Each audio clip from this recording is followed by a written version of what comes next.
Muazzam bag sir, स्वागत है आपका हमारे चैनल पे। Thank you Aman, thank you.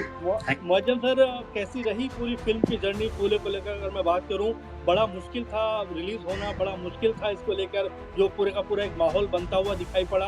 पूरी फ़िल्म के बारे में कुछ ज़रा बताएँ हमारे दर्शकों को आप? ओके, तो एक्चुअली आप लोग ज्योतिबा फुले, सावित्रीबाई फुले बहुत प्रोमिनेंट लोग हैं हमारी सोसाइटी के जी। और इनको ज़्यादातर महाराष्ट्र में लोग ज़्यादा जानते हैं और नॉर्थ इंडिया वगैरह में सिर्फ नाम सुन रखा है, इनको ज़्यादा जी। जानते नहीं हैं।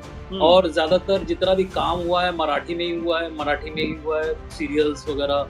तो हुँ। हमारे जो प्रोड्यूसर हैं अनुया चौहान कुदेचा और रितेश कुदेचा, तो ये जी। कपल जो है, इस कपल ने सोचा कि ये फ़िल्म हिंदी में बनाई जाए। हुँ। फूले कपल की फ़िल्म, ठीक है। जी। तो वो कई दिनों से लगे हुए थे, काफ़ी 2019 से उनका ये आइडिया था इस पे फ़िल्म बनाएँ और उसके जी। बाद फिर अनंत महादेवन, वो भी अब जो डायरेक्टर हैं हमारी फ़िल्म के, वो भी जी। इस सब्जेक्ट पे फ़िल्म बनाना चाहते थे, तो ये दोनों आपस में जुड़े और फिर प्रतीक गांधी और पत्रलेखा हुँ। को ये लोग बोर्ड पे लेकर आए और हुँ। मेरी मुलाकात अनुया चौहान और रितेश से हो हुई थी किसी और फ़िल्म के हुँ। सिलसिले में। मैं अपना एक नरेशन देने गया था, हुँ। तो नरेशन अच्छा लगा और हुँ। फिर उन्होंने सीधा बोला कि भाई डायलॉग वायलॉग बहुत अच्छे हैं, तो इस फ़िल्म के डायलॉग लिखो फूले के। हुँ। तो हम लोग फ्लोर पे जाने वाले थे 3 महीने बाद। जी। तो अब एकदम से उन्होंने जब कहानी सुनाई, हालाँकि मैंने भी नाम हुँ। सुन रखा था इन लोगों का, ज्योतिबा हुँ। फुले, सावित्रीबाई फुले का, लेकिन इतना नहीं मालूम था। फिर मैं हुँ। अपनी रिसर्च में मतलब एक घुसा, ऑलरेडी इंस्पायर्ड था क्योंकि इतनी अच्छी कहानी थी। लेकिन जब मैं हुँ। रिसर्च कर रहा था तो मुझे बहुत इंटरेस्टिंग फैक्ट्स पता चले। वो हुँ। ऐसे फैक्ट्स पता चले कि मैं मतलब अचंभित था कि भाई उस ज़माने में ये लोग क्या-क्या कर गए, कैसे-कैसे करके चले गए। मतलब हुँ। इमेजिनेशन से बाहर था हमारे कि हुँ। मतलब 1848 में आप बताओ कि थॉमस पेन पढ़ रहे हैं, इंग्लिश स्पीकिंग मतलब इंग्लिश स्कूल से पढ़े हुए थे, स्कॉटिश हुँ। स्कूल से और हुँ। उस वक़्त में वो काफ़ी कुछ जो है पूरी दुनिया में क्या चल रहा था उसको लेके अवेयर थे। हुँ। तो वो किस और उस ज़माने में सोचिए ना, उन्होंने अपनी वाइफ़ जो 13 साल की थी उनको पढ़ाया। मेरे ख़्याल से पहले फेमिनिस्ट थे वो। तो इस तरह से जो चीज़ें हम सोच नहीं सकते थे 1840 में ये हुआ करता होगा, तो ये बड़ा हुँ। इंटरेस्टिंग फैक्ट्स आए। फिर उसके बाद किसी तरीके से हुआ ये कि फिर डायलॉग लिखते-लिखते मैं स्क्रीन प्ले में भी इन्वॉल्व हो गया हूँ क्योंकि बहुत से हुँ। ऐसे फैक्ट्स अच्छे मिले मुझे। तो ऐसे हुँ। करते-करते फिर उसके बाद मैं स्क्रीन प्ले का भी पार्ट हो गया। जी। और फिर बिल्कुल, हमारी लेकिन अनुया जी। और रितेश और अनंत महादेवन की एक अच्छी ट्यूनिंग हो गई। फिर जी। उसके बाद मुझे एक और ज़िम्मेदारी दे दी कि भाई इसके क्रिएटिव कंसल्टेंट बनो तुम, ठीक है? तो फिर उसके बाद फ़िल्म के जैसे कि उसमें कास्टिंग से लेके, म्यूज़िक से लेके, बाकी जितने भी पहलू हैं, उनसे मैं जुड़ा। हालाँकि सेट पे भी रहा पूरा फ़िल्म पे, शूट के दौरान पूरा रहा। तो वहाँ पे हुँ। हमारी एक टीम थी, जैसे हमारी डीओपी सुनीता राडिया और कॉस्ट्यूम डिज़ाइनर अपर्णा शाह।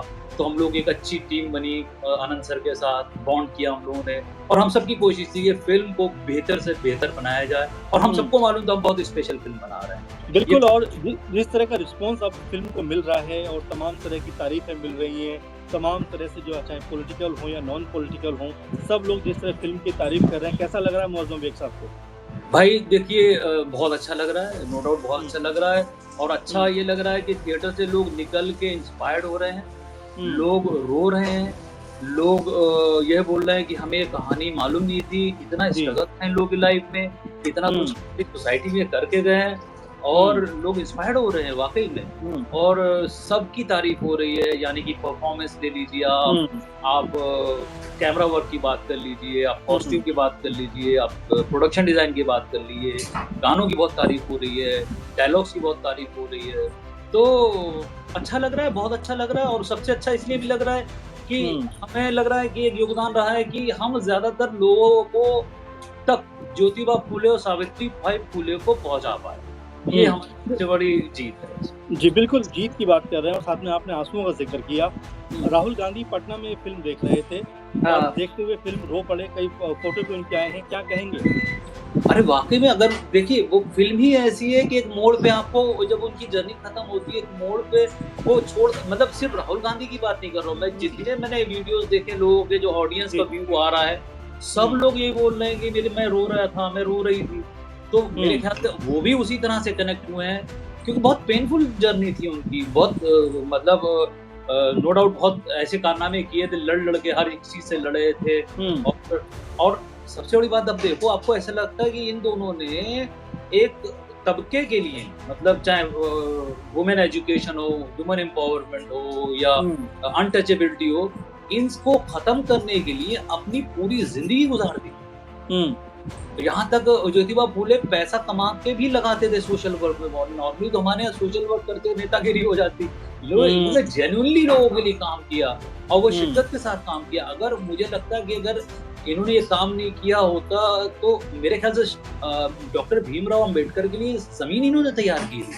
और डॉक्टर अंबेडकर तो उनको अपना गुरु भी मानते थे, कबीर और बुद्ध के अलावा वो ज्योतिबा फूले को गुरु मानते थे। अच्छा मौजम साहब, ये बताइए कि जिस तरह फिल्म को लोकप्रियता मिल रही है, लोग पसंद कर रहे हैं, टैक्स फ्री होनी चाहिए फिल्म, और क्या आप ऐसी कुछ मांग कर रहे हैं या उम्मीद कर रहे हैं?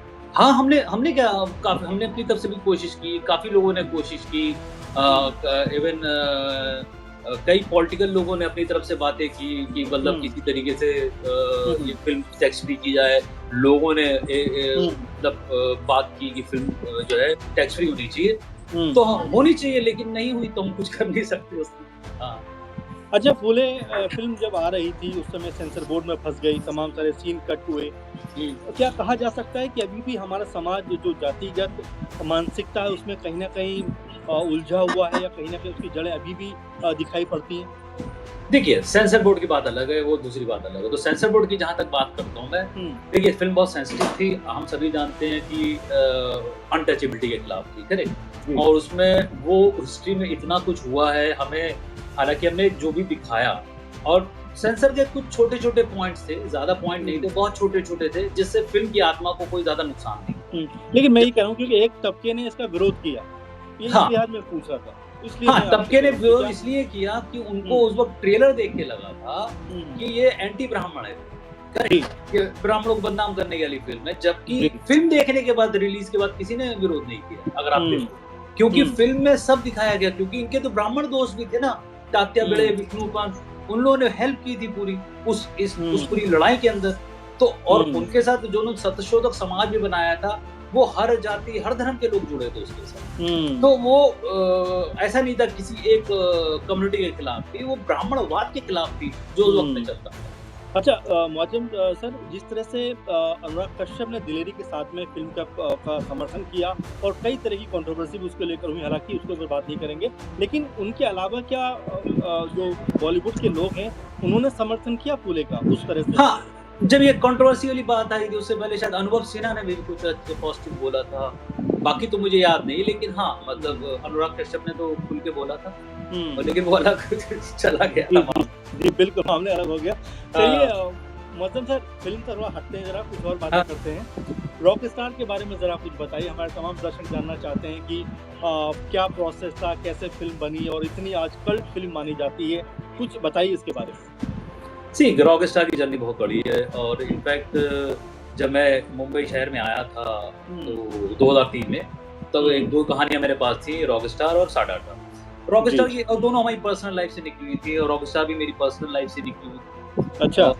हाँ, तो उसमें ये था कि एक्चुअली थोड़ा पीछे जाना पड़ेगा बताने के लिए। बिल्कुल, जाइए, हमारे पास समय है। तो क्या था, मैं बेसिकली थिएटर करता था अपने शहजानपुर में, और एक्टिंग करता था प्ले वगैरह में, और डायलॉग कभी लिख लेता था अपने डायलॉग बढ़ाने के लिए। तो हमारे सर जो राजेश कुमार हैं, जो बहुत अच्छे डायरेक्टर मेरे गुरु भी हैं, वो हमेशा इंस्पायर करते रहते, तुम लिखा करो। तो मैं ठीक है, मैं लिख लेता, लेकिन सीरियस नहीं था उस चीज को। फिर उसके बाद जब जामिया पहुंचा, मास कम्युनिकेशन में एडमिशन हुआ मेरा, तो उसके बाद पहली बार प्यार हुआ मैं, तो हम सब भूल गए। ठीक है, नॉर्मली होता है, प्यार होता है तो आप सब कुछ भूल जाते हो। तो वो जर्नी थी, लेकिन उसके बाद वो थोड़ा 1 साल के बाद उसका अंत पूरा हुआ, जैसे होता है, दिल टूट गया मेरा। तो फिर थोड़ा डिप्रेस रहने लगा, थोड़ी कैफियत होती थी, हज़रत निजामुद्दीन भी जाके बैठा रहता था। तो वो टाइम था बहुत डिप्रेशन वाला, बोल सकते हैं, डिस्टर्ब था।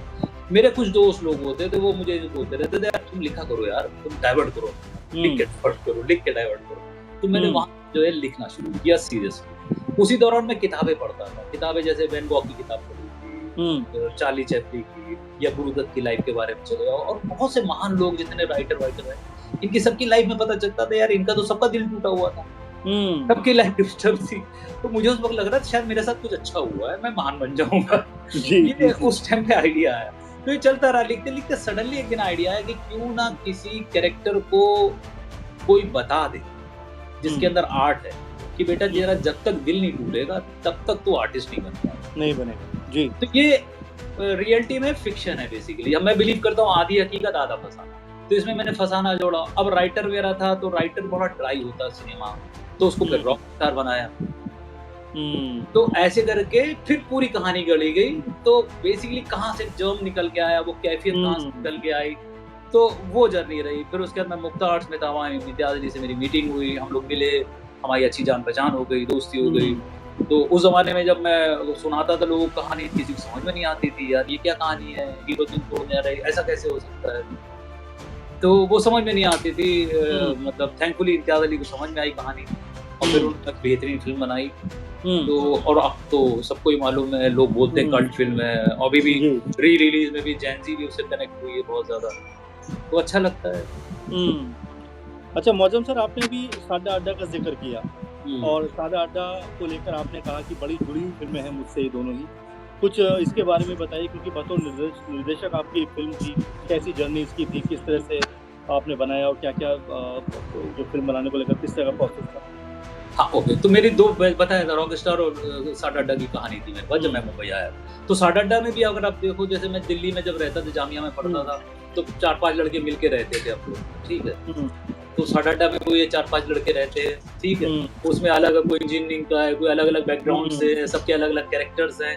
तो वो मोमेंट्स थे, वो ड्रीम्स थे, और हम सभी लोग ड्रीम्स देख रहे होते हैं, हर कोई कुछ ना कुछ बनना चाहता था, क्योंकि सब घर छोड़ा हुआ होता है। तो वो सब घर छोड़ के एक परिवार जो बनता है, वो सादा अड्डा हो गया कि हमारा अड्डा है।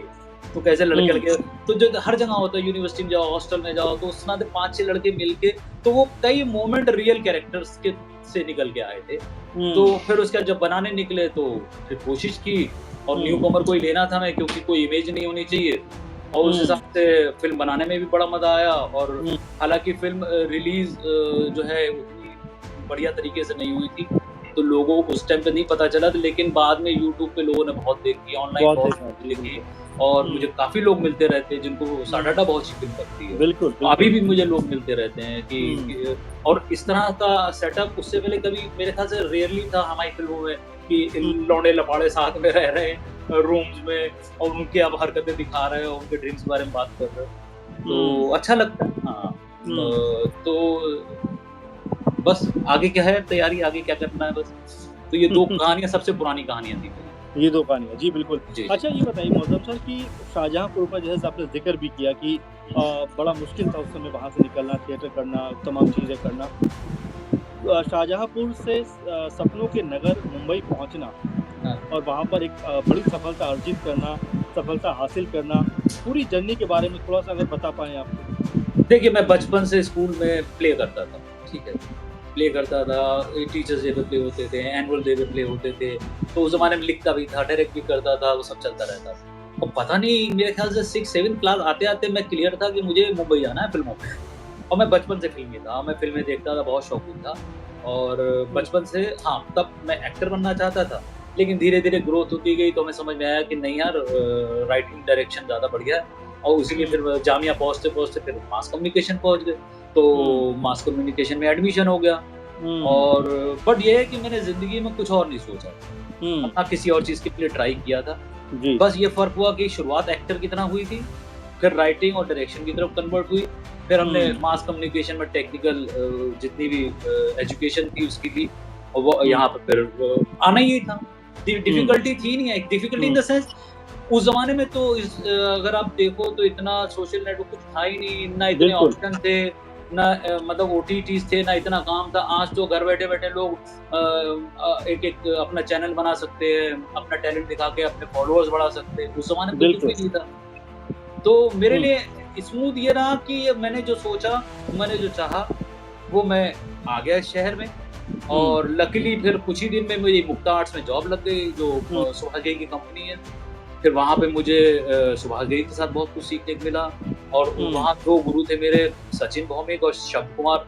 सचिन भौमिक ये वो हैं जिन्होंने आराधना, कर्ज, सुभाष की काफ़ी फिल्में लिखी हैं। आप अगर उनका IMDb भी देखने जाओ तो मतलब 300 के करीब फिल्में लिखी हैं। वो इंसाइक्लोपीडिया थे सचिन भौमिक। और शब्द कुमार जिन्होंने इंसाफ का तराजू, आज की आवाज़, इन लोगों से मैंने बॉलीवुड सिनेमा सीखा, क्योंकि मास कम्युनिकेशन में जब पढ़ रहा था, ज़्यादातर हमारा जो वो था कि इंटरनेशनल सिनेमा, जैसे आप आइंस्टाइन देख रहे हो, टार्कोव्स्की देख रहे हो, ठीक है? तो ये जो है फिर ऋतिक घटक देखते थे, सत्यजीत रे वगैरह देखते थे। जब मुक्ता आर्ट्स में पहुंचा, क्योंकि कमर्शियल फिल्म मेकर्स हैं, तो हिंदुस्तानी सिनेमा कैसे होता है, गाने वाने सब समझ में आया। और एक चीज और पता चलती थी, ज्यादातर फिल्में जो है कहीं ना कहीं से लिफ्ट करा करते थे लोग, ये सब भी पता। मैं ओरिजिनलिटी पे रहता था कि यार कुछ ओरिजिनल होना चाहिए, तो सीखा, बहुत सीखा, बहुत कुछ सीखा वहां से। फिर उसके बाद पहली फिल्म मेरी स्वामी आई थी इंडिपेंडेंट एज अ राइटर, फिर मनीयतनी आई थी, और फिर उसके बाद रॉकस्टार और साटा था। अच्छा, एक फिल्म का जिक्र और मैं करना चाहूँगा इस बीच, जो मुझे ज़रूरी है पूछना आपसे। और दिल्ली का अनुभव मैं आपके साथ उस समय था, मुन्ना भाई, सल्लू भाई को लेकर आपने बड़ी लेवल पे लॉन्चिंग भी की थी। बड़ा मज़ेदार कॉन्सेप्ट था और आपने बड़ा अच्छे से इसके बारे में बात भी की थी।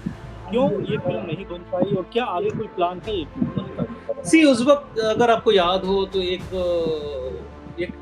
बेसिकली मैंने, अगर आपको समझ में आया हो, तो मेरा सिनेमा रियल लाइफ से ज़्यादा निकल गया था। तो ये भी उस रियल मोमेंट पे था जब संजय दत्त को सजा हुई थी, अनाउंसमेंट हुआ था, अगर आपको याद हो। उसी दौरान हमने ये सोचा था ये फिल्म संजय दत्त के फैन और सलमान खान के फैन के थ्रू मैं कहानी बोलूँगा। और इनफैक्ट इसमें मैं खुद का पैसा भी लगाया था मैंने इसमें, और हम लोगों ने 30% छूट भी कर लिया था। लेकिन बाद में ये हुआ कि क्योंकि हम नाम जुड़े हुए थे संजय दत्त, सलमान खान, तो इनकी मतलब इनके यहाँ से हमें आया कि आप नाम हम नहीं यूज़ कर सकते हो इस तरह से। ऑब्वियसली तो उनके अपने रीजंस होंगे। तो फिर जब नाम यूज़ नहीं, क्योंकि हम बना ही उनके बारे में रहे थे, तो फिर मतलब ही नहीं बन जाता, तो हमने फिर फिल्म बंद कर दी। हमने कहा ठीक है, किसी को अगर प्रॉब्लम हो रही है तो फिर नहीं बनाते। तो बट हमने उसमें काफ़ी मेहनत की थी, काफ़ी एनर्जी गई थी उसमें, तो बट ठीक, तो वो अब तो उसका कोई मतलब नहीं बनता है फिल्म बनाने का। अच्छा, क्योंकि वो सर्टेन इमोशन को लेके फिल्म, और उस वक्त बिल्कुल, इसीलिए मैं आपसे बात कर रहा था कि इसके बारे में भी आपसे पूछा जाए। मौसम सर, अभी कौन-कौन से प्रोजेक्ट हैं आप जिन पे काम कर रहे हैं, या आपकी कुछ जो है वर्क अभी आने वाले दिनों में आने वाले? ओके, तो एक तो हमारा जो डांसिंग शिवा फिल्म है, जिसकी ये फूले फिल्म है, इनके साथ एक और बायोपिक पे काम चल रहा है, तो वो उसकी राइटिंग शुरू हो जाएगी। बाकी 2-3 लोग साथ मेरी राइटिंग का, मेरी जो स्क्रिप्ट्स हैं उसको लेकर बातचीत चल रही है। और मैं खुद की फिल्म डायरेक्ट करने के लिए, अगली फिल्म डायरेक्ट करने के लिए उसकी भी कोशिश चल रही है। तो अभी कुछ कॉन्क्रीट नहीं है, बट हाँ इतना है कि पिछले कई सालों में मैंने काफ़ी सब्जेक्ट्स लिखे हैं जो अलग-अलग जॉनरा के हैं। हेलो? जी। हाँ, तो अलग-अलग जॉनरा के सब्जेक्ट्स हैं, तो उसकी पूरी स्क्रिप्ट तैयार है। आइडिया ये है कि मैं डायरेक्ट भी करूँगा और दूसरों के लिए भी लिखता रहूँगा। तो अच्छा, यूपी, जी। मौसम सर, यूपी में भी फिल्म इंडस्ट्री शुरू हो रही है, नोएडा में और तमाम जगह पे प्रोसेस चल रहा है। इसमें भी कहीं इन्वॉल्वमेंट है आपका यूपी में, और जिस तरह से नहीं, अभी फिलहाल नहीं है, लेकिन हाँ अपने प्रदेश के लिए कुछ होगा ज़रूर, अगर कुछ अपॉर्चुनिटी ज़रूर करेंगे, लेकिन अभी ऐसा फिलहाल कोई ऐसा नहीं है। अच्छा, फूलों को लेकर लास्ट में कुछ कहना चाहेंगे, कोई बात शेयर करना चाहेंगे? फिल्म हम लोगों ने बड़ी मतलब जिस शिद्दत से बनाई और जिस तरह से बनी है, और जिस तरह से रिसीव हुई, बहुत खुशी की बात है, और लोग उसको पसंद कर रहे हैं और अच्छा लग रहा है, और चाहते हैं और चले और देखें लोग, और बाकी OTT पे आएगी तो और लोग देखें, मतलब। जी। अच्छा, OTT के लिए जैसे आपने जिक्र कर दिया, छोटा सा सवाल रहेगा, OTT के लिए कुछ नहीं कर रहे? OTT in the sense web series की बात कर रहे हो? Web series, yes. हाँ, मैंने लिखी है, एक वेब सीरीज लिखी हुई है, उसका भी चल रहा है सिलसिला, वो मिर्ज़ा गालिब के ऊपर है। तो वो लिखा हुआ है, तो देखते हैं। जी। ओके मौज़म सर, बहुत सारी बातें आपसे की हम लोगों ने, तमाम सारे ज़िक्र आपसे हमने सुने, जो तमाम फ़िल्मों को लेकर भी थे। लेकिन जिस तरह से फूले फ़िल्म को आप लोगों ने बनाया है, जो शिद्दत के साथ में, उस पूरे प्रयास को सैल्यूट होना चाहिए। और आखिर में मेरा बस आपसे एक छोटा सवाल है कि क्या फ़िल्म को जो है नेशनल अवार्ड के लिए भी आप सोच रहे हैं? ओके, ठीक है। ये कई लोगों ने बोला इवन नेशनल अवार्ड के लिए, ऑस्कर अवार्ड के लिए, तो वाकई में हम लोग कोशिश करेंगे पूरा। एक बात और मैं कहना चाहूँगा कि मुझे सबसे ज़्यादा खुशी ये होती है कि हमने बहुत सोच समझ के, क्योंकि डायलॉग्स का पूरा फिल्म में प्ले है, डायलॉग का बहुत प्ले है, डायलॉग के थ्रू बहुत कुछ बोला गया है।